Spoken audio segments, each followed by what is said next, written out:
এত অল্প সময়ের মধ্যে আপনাদের এই স্বতঃস্ফূর্ত সহযোগিতায় আমি সত্যি কৃতজ্ঞ।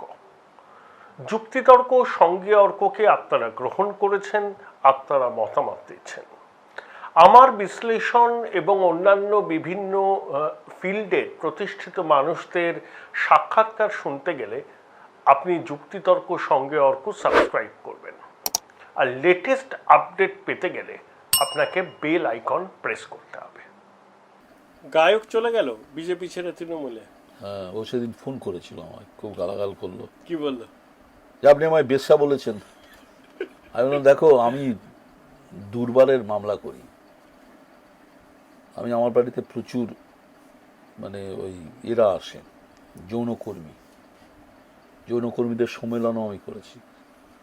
যৌনকর্মীরা বলে, ভাই আমি তোমায় সার্ভিস দিয়ে পয়সা নিচ্ছি, তুমি আমায় দয়া করছো না, আমাদের প্রস্টিটিউট বলবে না। প্রস্টিটিউট মানে যার কোনো নীতি নেই, ইংরেজি আমি প্রস্টিটিউশন বলি। আমায় বলছে আপনাকে পেটে লাথি মেরে নাকি মমতা আমায় তাড়িয়ে দিয়েছে, আমার পেটে লাথি মেরেছে মমতা। তাই আমি হতে পারে, তো আমি তো তোমার মতো রাজনীতি করে খাই না। কি ভাই, গান গেয়ে কত রোজগার করো আমরা জানি, গান গেয়ে কী রোজগার এসব জানা আছে। তাই বললাম, ভাই আমাকে এরম বলেছেন প্রস্টিটিউশন। আমি না, তো আমাকে অভিজিতের ব্যাপারেও তো বলছি, প্রণব মুখার্জির ছেলেকে, তাতে কী হলো? তারপর আমি ও বলছে আমি কিন্তু সব রেকর্ড করছি আপনার এই গালাগালগুলো। তখন আমি খুব খারাপ একটা গালাগাল দিয়ে এইটাও স্প্রেড করে দিই, আমি তোমার সম্বন্ধে বলেছি, দেখো তোমার বাড়বে, অনেক প্রচার হবে। এরা ভাবো এরা রাজনীতিতে অংশগ্রহণ করেছে। ওই আরেকটা মেয়ে শ্রাবন্তী নাকি ওই প্রথম শ্রেণীর অ্যাক্ট্রেস আর কি, 3টে বিয়ে করে এবার 4টে নিয়ে ঢাকঢোল পেটাচ্ছে। সেটা বিয়ে করতেই পারে, তার ব্যাপার। এরা রাজনীতিতে এসেছে। সিনেমা একটা এবিসি জানে না, কোথায় এরা? কেউ আর টেস্ট করতে পারছে না। বিজেপিরও তাই অবস্থা। 70 জনের মধ্যে কজন বলতে পারবে অ্যাসেম্বলিতে? আরে তো 211 মধ্যে 25 জন বলবে, নেই লোক। বলতে পারলেও বলতে দেবে না। তাই বাবুলকে ওই বলেছি, বাবুল বড়াল, আমি ওইটা বললাম যে বড়াল, তুমি তো প্রেমচাঁদ বড়াল থেকে উঠেছো, তো ঠিক আছে, ক্যারেক্টারটা ঠিকই। আমি ওখানকার লোককে বলছি না, তোমার বড়াল পদবিটা ঠিকই আছে। তো কি বললো? খুব রেগে গেছে। আরে আমার ওপর রেগে কি করবে? আমি বললাম তুমি রাস্তায় বেরিয়ে দেখেছো? আমি সেদিন ইংলিশ চ্যানেলে দেখছিলাম, ওই রাজদীপ নাকি, সে যখন ওকে ধরে বলছে আমি উঠে যাব, বলবো না, সে আমাকেও বলল যে মেসি দল বদল করেছে, সে তো প্রাণ লড়িয়ে খেলছে। ফুটবল আর রাজনীতিটা এক হলো? ওখানেও বলছে যে মেসি, আমি মোহনবাগানে ছিলাম, চান্স পাচ্ছি না, ইস্ট বেঙ্গলে চলে গেল। এরা কথা হলো? তোমার আর কি চান্স দেবে? তারপরে আমি বলেছি তুমি দাঁড়িয়েছিলে কেন অ্যাসেম্বলিতে? টালিগঞ্জে ভাবছো মুখ্যমন্ত্রী হবে? ও লকেট সব দাঁড়িয়েছিল, স্বপন দাশগুপ্ত সব তো ধান্দা। মুখ্যমন্ত্রী যদি হওয়া যায়, ফেস নেই, তো কি বলবে? ওগুলো কোনো ব্যাপার নয়। আর ওকে একদিনে ডেকেছে, আমি বলেছি যে মোগল সাম্রাজ্যে মোগল রাজা প্রথম যখন মহিলা নিয়ে আসতো, তখন রানীর সম্মান দিত। তারপর 2 দিন বাদে বলে যা ওইখানে চলে যা, প্রস্টিটিউট হয়ে থাক, ওইখানে থাক। এদেরও তাই অবস্থা। কোথায় গেল অভিজিৎ? ইউজ করছে বাবুলকে, ইউজ করেছে, যাক না একটু ভবানীপুরে গিয়ে বক্তৃতা দেওয়া করবে। তোমার ফেস এমন যে তোমায় প্লেসই করতে পারছি না লোকের সামনে। হ্যাঁ, লোকে তো বলবে এই তো তুমি কদিন আগে মমতার অভিষেককে যা তা বলেছো। দেখো আমি অভিষেক মমতার যদি দুর্দিন হয়, যদি সত্যি, আমরা নিশ্চয়ই পাশে দাঁড়াবো যদি অন্যায় হয়। অটল বিহারী বাজপেয়ী জ্যোতি বসু হাত মিলিয়েছিল। সুতরাং সিচুয়েশন ইজ সবচেয়ে বড়। এটা সিচুয়েশন হয়নি তো। বাবুল ফোনটা করেছিল কবে? পরশুদিন। খুব গালাগাল করছে, 12 বার ফোন করেছে। আমি রাখছি, বারেবার করছি। তখন দেখলে গালাগাল না করলে হবে না। আপনার সঙ্গে আগে পরিচয় ছিল? হ্যাঁ, আমায় ফোন করে রোজ দিলীপ ঘোষের ষষ্ঠী পুজো করতো ভোরবেলা। দিলীপ সম্বন্ধে বলুন, দিলীপ ঘোষ সম্বন্ধে। তাই বলো ভাই তোমার দলের লোক তুমি বলবে না কেন? এমনই ছিল। বলে আমি একটা গুয়ের দিয়েছি, কি দিলীপ ঘোষ কি গুক না কি বলেছিল, 22 লক্ষ প্রচার হয়েছে। খুব ভালো, কিন্তু আমাকে বলছো কেন? বেসিক্যালি বাজে লোক। বিজেপির সেই সময় যাদের নিয়ে, এখনো বলো না 18 জন এমপি, কজন বলতে পারে? সৌগত রায় খুব খারাপ লোক মানে সিচুয়েশনের সুবিধাবাদের জন্য করেছে, কিন্তু সৌগত রায়ের কোয়ালিটি তোমার বিজেপির প্রেসিডেন্টের সঙ্গে মেলাও তো দুজনের হয় না, তো এটাও বলতে দেবে না। বিজেপির ছেলেটা ভালো, নো ডাউট, লেখাপড়া জানে, লেখাপড়াটা কোন লেভেল, রাজনৈতিক লেখাপড়াটা একটা অন্য জিনিস। আমি তো শুনছি রোজ সেই কাটিং এজটা নেই, এক্সপোজার কম। হ্যাঁ, এক্সপোজার হবে, আর কি চাই। কিন্তু পলিটিশিয়ান হিসাবে দিলীপ বাবুকে কিন্তু আমি বাবুলের থেকে এগিয়ে রাখবো। দিলীপবাবু অনেক এগিয়ে। দিলীপ বাবুর আমলে তো বলতে পারবে যে 18টা সিট আমি জিতিয়েছিলাম, ওর সঙ্গে তুলনা চলে দিলীপ ঘোষের। আচ্ছা, আপনাকে কোনোদিন বলেনি দিলীপ বাবুর উপর ওরা তো ক্ষোভ কেন বাবুলের? ওই সব বলতে এই বলেছে সেই বলেছে, যা হয় মানে বেসিক্যালি বললাম তো, এরা একটা কেরিয়ার হিসেবে নিয়ে এসছে, সিনেমা করছি, গান করছি, ওখানে ভালো জায়গা নেই, এখানে ভালো রোজগার হবে, চলে যাও ওখানে। অনেকে বলছে নাকি কয়লা কাণ্ডে ওর কোন সচিবকে টানাটানি করছে। সেটা জানি না, সচিব টানলে তো বিজেপির দিকে আরো যেত। অল্প খরচে হোটেল ও হসপিটাল ম্যানেজমেন্ট কোর্স করে ম্যানেজমেন্টের বিভিন্ন পদে চাকরির সুযোগ রয়েছে। DSN school of management. ওকেও টানতো, এখন গেলে ভিক্টিমাইজ তত্ত্ব আওড়াতে পারবে, এটা একটা ব্যাখ্যা আছে। জানি না কয়লাকাণ্ডে গভর্নমেন্ট মানে একটু যে অভিষেক সম্বন্ধে যেগুলো করছে একটু বাড়াবাড়ি করছে, এটা আমি তো ওপেনলি বলছি। আমার তো বাড়াবাড়ি মানে তুমি রেডি না হয়ে কেন 9 ঘন্টা ধরে একটা করবে? হ্যাঁ, 1000-2000 পাতার চার্জশিট দিচ্ছ, তার মানে তোমার কিছু নেই, যা পাচ্ছ ঢুকিয়ে দিচ্ছ। Harassment, politically harassment. হ্যাঁ, হ্যারাসমেন্ট। এই যে গণশক্তিতে দেখলাম যে 34খানা বাড়ির নাম দিয়েছে ওই মমতার এতে, ওই রাস্তাটা। তো একটা উত্তর দেওয়ার দরকার পড়ে না মমতার বা তার লোকেরা, ভাই এই বাড়িগুলোর মালিক আমরা নই, স্পেসিফিক বলছে। তো এইগুলো বললাম তো, মানে পশ্চিমবঙ্গের অবস্থা খুব খারাপ, মানে রাজনীতিক ব্যাপারে খুব খারাপ।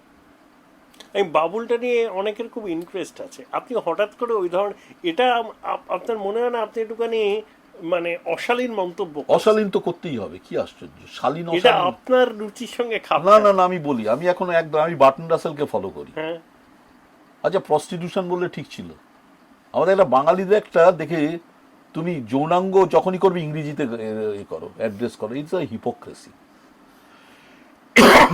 হিপোক্রেসি। বেশ্যাবৃত্তিটা বাংলায় কি ভাষায় ছিল না? তাহলে আমরা শালা বাঞ্চত ইউজ করি না, করি, কিন্তু যখনই ক্যামেরায় আসবো তখন বাবা আমার মতো শুদ্ধ লোক, আর শুদ্ধ অশুদ্ধের ব্যাপার নেই। আমি তো মানে তুমি অ্যালবেয়ার কামু থেকে আরম্ভ করে দেখবে ওসব দেখতোই না, চোরকে চোর বলতে হবে। ভাই আপনি সেই ধরনের সাধু নয়, চোর বলছি না। সাধুকে বলবো ভাই আপনি যে টাকাটা নিলেন জিজ্ঞেস করেছেন টাকাটা এলো কি করে? সে বলবে না ভাই আমার দাঁড় জিজ্ঞেস করেন, তখন গালাগাল করো কি ভাই আপনি জিজ্ঞেস করবেন না টাকাটা এলো কোথার থেকে? এবার স্ট্রেট বললে, তুমি ক্যামেরায় বললে ওরকম বলা উচিত না। সাধুর বিরুদ্ধে বলছো ভাই, 68 হয়ে গেল, আর কার জন্য বসে থাকবো? অল্প খরচে হোটেল ও হসপিটাল ম্যানেজমেন্ট কোর্স করে ম্যানেজমেন্টের বিভিন্ন পদে চাকরির সুযোগ রয়েছে।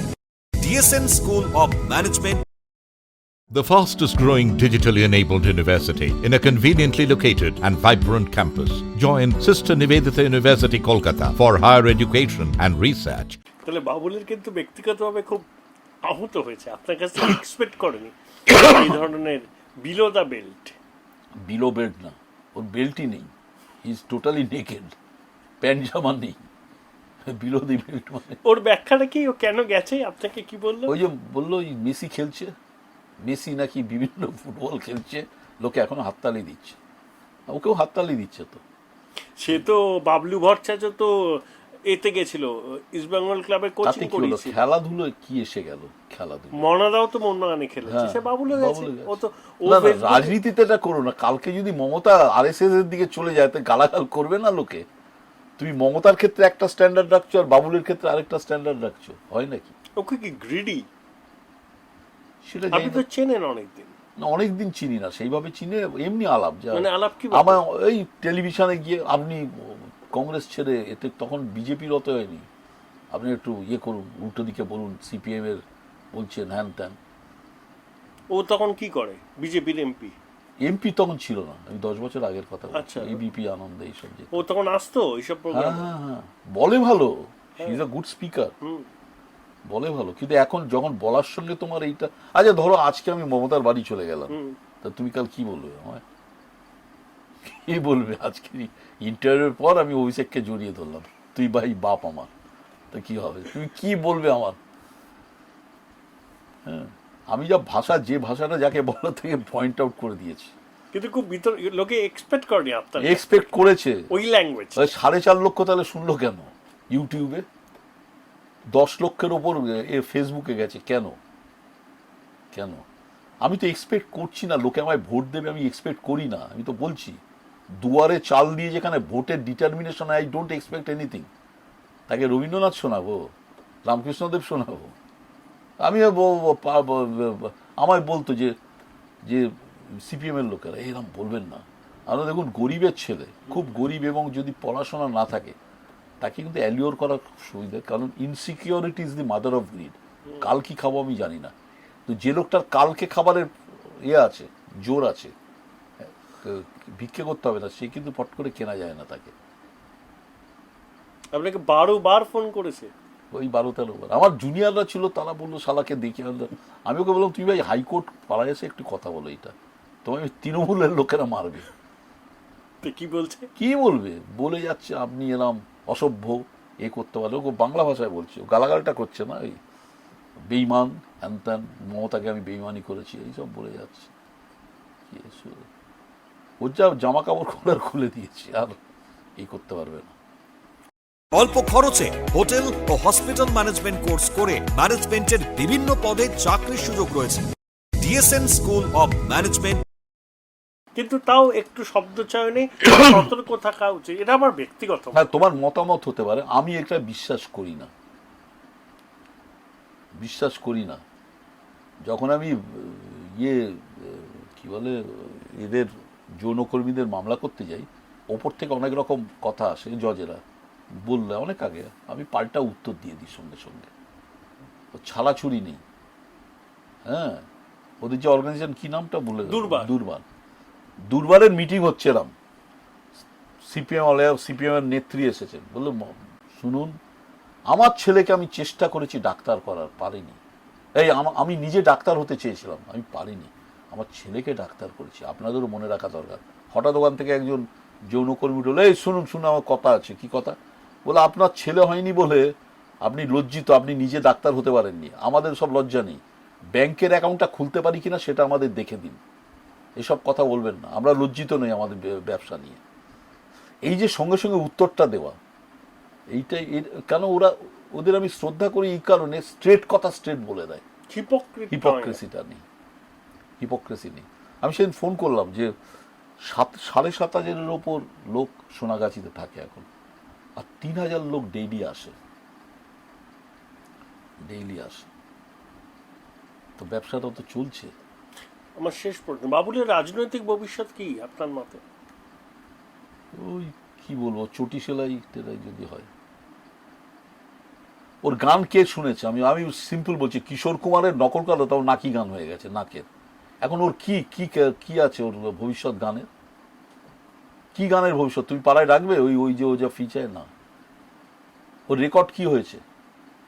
তো স্পেসিফিক বলছি, কিশোর কুমারকে ভর করে গান করে সিমিলার ভয়েস ও উঠেছে, তারপরে কুমার শানু এরা উঠেছে, তো কোথায় এদের নতুন রেকর্ড? কোথায় এখন? ও কি অরিজিৎ সিং না কি এরা উঠে এসেছে আলাদা গলায়, কিচ্ছু না, ভবিষ্যৎ নেই। তাই এটাই এখন লাস্ট রিসোর্ট পলিটিক্স। এখানেও পারবে না, আর যা হওয়ার হয়ে গেছে। বিজেপিকে তুমি করতে পারো? বিজেপি তো দিয়েছে তোমার, দেয়নি? হ্যাঁ, 7 বছর মন্ত্রী ছিল কেন্দ্রে, আর তুমি জিতেছো তোমার ইমেজে নয়, নরেন্দ্র মোদী। আর তারপরে কি ওটা বিহার কেন্দ্রিক, বিহারের পাশে আসানসোল। হ্যাঁ, এত ইমেজ তাহলে তুমি টালিগঞ্জে হার লেখা। লেখা ও এখন এটা খুব সচেতন সিদ্ধান্ত নাকি ওকে নেওয়া? আমার মনে আমার হয় মনে হয় লায়াবিলিটি হয়ে যাবে তৃণমূল। লায়াবিলিটি তো হবে, প্লাস বাবুলেরও আমার মনে হয় মুকুল রায় হয়ে যাচ্ছে। ওই হঠাৎ বললো আমি ছেড়ে দিলাম, রিজাইন করলাম মন্ত্রিত্বে, এটা তো বোঝা যায় মন্ত্রী ছাড়া এরা অস্তিত্ব ভাবতে পারে না। আমার মনে হয় কোথায় একটা লজিকের অভাব হয়ে যাচ্ছে বাবুলের। এবং ওর জয়নিং এর 3-4 দিন আগে থেকেই সব হলো, মেয়ের ভর্তির ব্যাপার, ডেরেকের ভূমিকা, এইভাবেও রাজনীতিতে দলবদল হয়। বলে যাচ্ছে। তুমি প্রফুল্ল সেনকে না ভাবতে পারতো, অতুল্য ঘোষ ভাবতে পারো, প্রমোদ দাশগুপ্ত ভাবতে পারো, হ্যাঁ, বুদ্ধদেব ভট্টাচার্য ভাবতে পারো। ঠিক আছে, থ্যাংক ইউ। আমরা এতক্ষণ খোলামেলা কথা বললাম কংগ্রেস নেতা বিশিষ্ট আইনজীবী অরুণাভ ঘোষের সঙ্গে।